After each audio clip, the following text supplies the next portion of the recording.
Nothing could stop New York's strange folk punk tide. In 1968 came David Peel and the Lower East Side. They recorded an album out in the street, screaming and sloppy. Danny Field signed them to Elektra Records, and it sold almost 1 million copies with songs like I Like Marijuana and Up Against the Wall, Motherfucker inside. Mother, where is my father?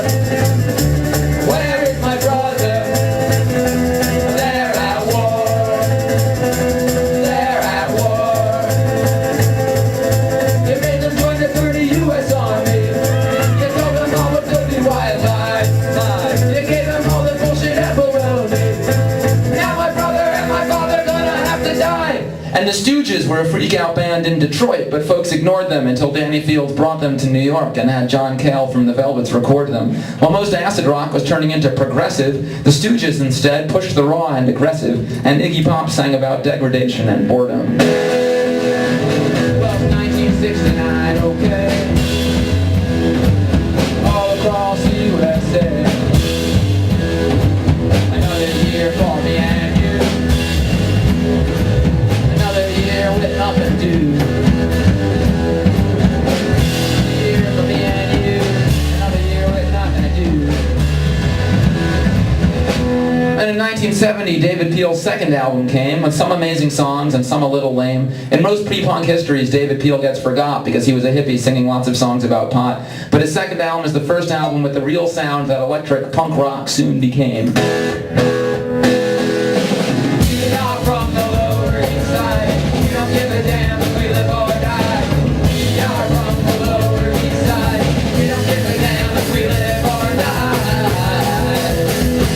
And even though it was a few years before this was something The Clash would later do, David Peel mixed punk with reggae on the amazing song I Want to Kill You. 1, 2,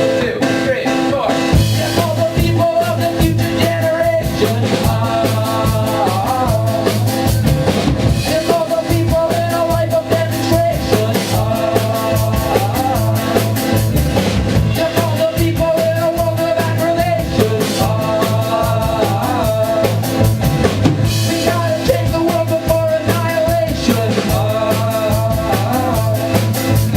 Gonna get a rifle and I'm gonna get a gun. I'm about to kill you and I have a little fun. I'm about to murder you, I'm going to attack. I'm about to kill you, you're the one on my back. Oh, I want to kill you. Kill, kill, kill. I want to kill you. Kill, kill, kill. In 1971, Lester Bangs first writes the word punk to describe 60s enthusiastic teenage rock junk. In 1972, New Yorker Lenny Kaye puts out the 60s garage rock compilation Nuggets and coins the phrase punk rock in the liner notes of it, although punk rock would soon come to mean something different from the 60s pop songs that Lester and Lenny thunk. Like this one. Well, I feel depressed, I feel so bad, because you're the best girl that I've ever had. I didn't get you in love, I didn't get affection. Oh, little girl, psychotic reaction. And it feels like this.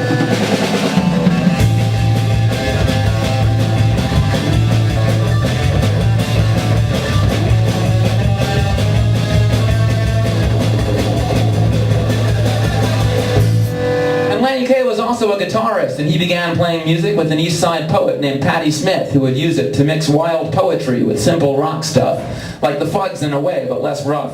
A postmodern way to take high art and low art and fuse it. His head split open, his eyes were just too wide open, his shit split open, he said, oh, I'm going up, take me up. And Jesus died for somebody's sins, but not mine.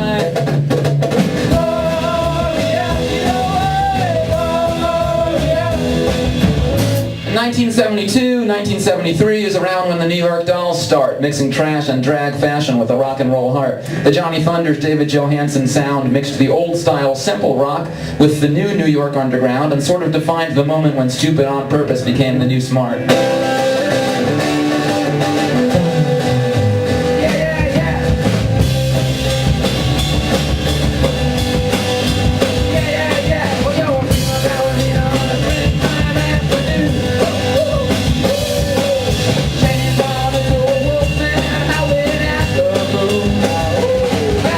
Personality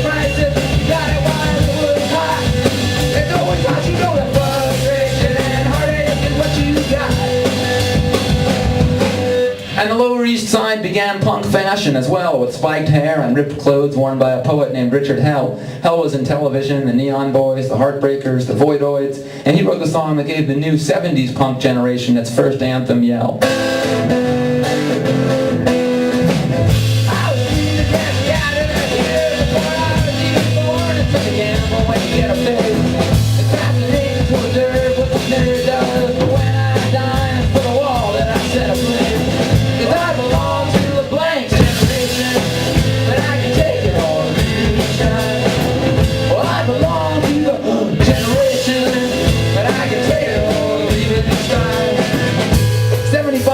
CBGB started having punk shows with Television, Patti Smith, and the Ramones. 76, punk fanzine began. Then I moved over to England. England stole all the credit, and that's how it goes. The end.